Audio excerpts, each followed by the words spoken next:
नमस्कार मित्रों, आपका मेरे YouTube channel study with DS Pandey में स्वागत है।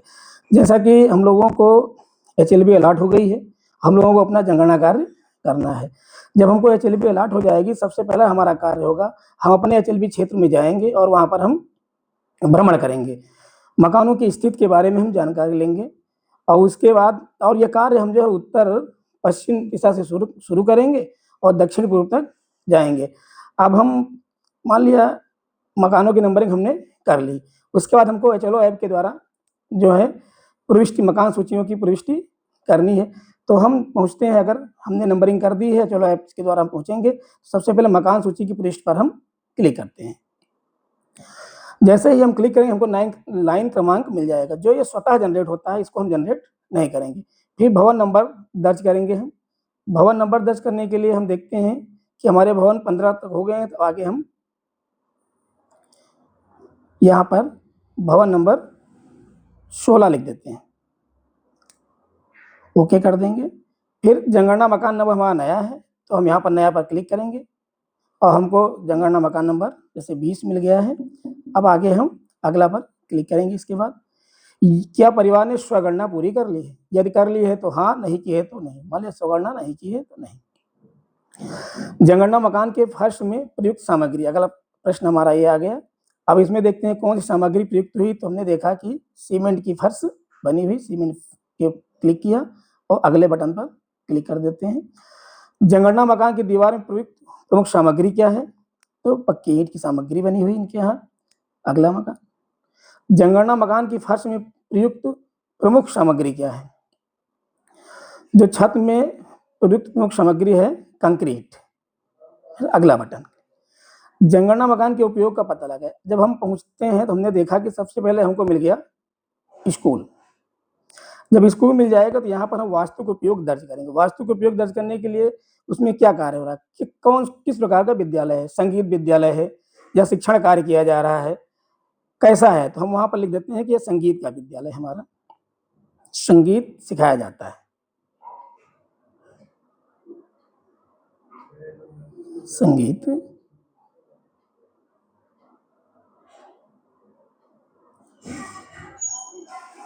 सिखाया जाता है। ओके क्लिक करेंगे हम। उसके बाद अगला बटन पे इसमें हम देखते हैं कि जैसे हमने स्कूल डाल दिया तो सारे प्रश्न जो आगे आते हैं वो हमारे डिसेबल हो जाते हैं और उसके बाद हम पुष्ट कर देंगे। इसमें मोबाइल नंबर भी हमसे नहीं मांग रहा है, हमने पुष्ट कर दिया। अब हम मान लेते हैं अगले भवन पे पहुंचते हैं। अगला भवन हमारा है भवन नंबर 17। जनगणना मकान नंबर स्वतः जनरेट होगा हमारा 21 है। अगले बटन पे क्लिक किया हमने। क्या परिवार ने स्वगणना पूरी कर ली है? हाँ तो हाँ, नहीं तो नहीं। इसमें फर्श में प्रयुक्त प्रमुख सामग्री कैसी है? सीमेंट की है। जनगणना मकान की दीवार में प्रयुक्त प्रमुख सामग्री पक्की ईंट। जनगणना मकान की छत में प्रयुक्त प्रमुख सामग्री कंक्रीट की छत बनी हुई है। आवास, अब यहाँ देखते हैं हमारा ये प्रश्न जो आ गया, इसमें कैसा है? आवास है, आवास साधन उपयोग। तो हम देखते हैं कि हम पहुंच गए हैं पूजा स्थल पे। पूजा स्थल जब पहुंचते हैं तो यहाँ फिर वास्तु उपयोग दर्ज करने के लिए हमसे कहेगा। अब यहाँ अगर मंदिर है तो मंदिर हम दर्ज कर देंगे, मस्जिद हो मस्जिद दर्ज करेंगे, यदि गुरुद्वारा है तो गुरुद्वारा, चर्च है तो चर्च दर्ज करेंगे। हम देखते हैं कि मंदिर है ये, तो हम मंदिर यहाँ पर लिख देते हैं, मंदिर। ओके करेंगे। उसके बाद अगले बटन पे हम जाएंगे।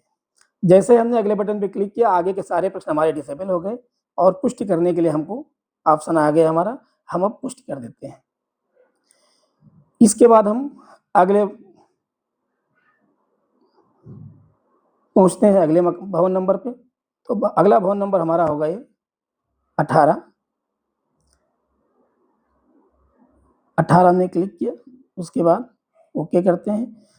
जनगणना मकान नया है हमारा, इसलिए नया पर हम क्लिक कर देते हैं। जनगणना मकान नंबर हमको मिल गया 22। अब अगला बटन दबाएंगे। क्या परिवार ने स्वगणना पूरी कर ली? अब एक चीज़ हम यहाँ याद रखेंगे, जो स्वगणना पूरी के लिए पूछता है, तो स्वगणना सिर्फ एक सामान्य परिवार के लिए है, संस्थागत परिवार के लिए या अन्य परिवारों के लिए ये नहीं है। या जिसने किया है स्वगणना तो हम हाँ लिखेंगे, नहीं तो नहीं कर देंगे। यहाँ पर स्वगणना नहीं हुई तो नहीं लगा देते हम। जनगणना मकान में फर्श में प्रयुक्त प्रमुख सामग्री कैसी है? मान लेते हैं ये पत्थर की फर्श बनी हुई है हमारी। जनगणना मकान की दीवार में प्रयुक्त प्रमुख सामग्री पक्की ईंट की है। जनगणना मकान की छत में प्रयुक्त प्रमुख सामग्री हमारी है पक्की ईंट की। अब इसके बाद हमारे पास ऑप्शन आ गए कि जनगणना मकान किस रूप में प्रयोग किया जा रहा है। अब हम देखते हैं कि जनगणना मकान मान लिया अन्य गैर आवासीय उपयोग के लिए प्रयोग किया जा रहा है। जब अन्य गैर आवासीय उपयोग के लिए आएगा तो यहाँ पर हम ऑप्शन लिखेंगे कि किस कार्य के लिए ये प्रयोग किया जा रहा है। जिस कार्य के लिए प्रयोग होगा उसको हम यहाँ पर दर्ज कर देंगे। हम मान लेते हैं कि ये जो है पशुशाला के रूप में प्रयोग किया जा रहा है, तो हम पशुशाला लिख देंगे। इसमें हम पशुशाला लिख दिया हमने, ओके करेंगे, फिर अगला बटन दबाएंगे। जैसे हम अगला बटन दबाते हैं पुष्टि का ऑप्शन आ जाता है हमारे पास और हमसे कोई भी प्रश्न नहीं पूछा जाता है। आगे आने वाले सारे प्रश्न हमारे डिसेबल हो जाते हैं। डाटा सफलतापूर्वक सिंक हुआ। अब हम देखते हैं अगले भवन नंबर पहुंचते हैं। जो अगला भवन नंबर हमारा है 18। जनगणना मकान नया है, नया क्लिक करेंगे हम। जनगणना मकान नंबर हमको 23 मिल गया। अगले बटन को हम क्लिक करते हैं। यदि परिवार ने स्वगणना की है तो स्वगणना क्लिक करेंगे, नहीं तो नहीं। जनगणना मकान के फर्श में प्रयुक्त प्रमुख सामग्री कैसी है? सीमेंट की है। दीवार में प्रयुक्त प्रमुख सामग्री कैसी है? मान लिया हमने ये पक्की ईंट की है। अब इसके बाद छत जो हमारी किस चीज की बनी हुई है? छत के लिए पक्की ईंट है। अब इसके बाद हम इसका प्रयोग हम कैसे करते हैं? अब देखते हैं, आप हमारे ऑप्शन दिए, ये स्कूल है। अब मान लिया दुकान है हमारा, ये दुकान पे हम जाते हैं तो दुकान भी फिर वास्तविक उपयोग दर्ज करने के लिए आएगा। तो वास्तविक उपयोग हम दर्ज कर सकते हैं कि किसकी दुकान है। किराने की दुकान है, किस चीज की दुकान है, तो हम यहाँ लिखते हैं किराने की दुकान है।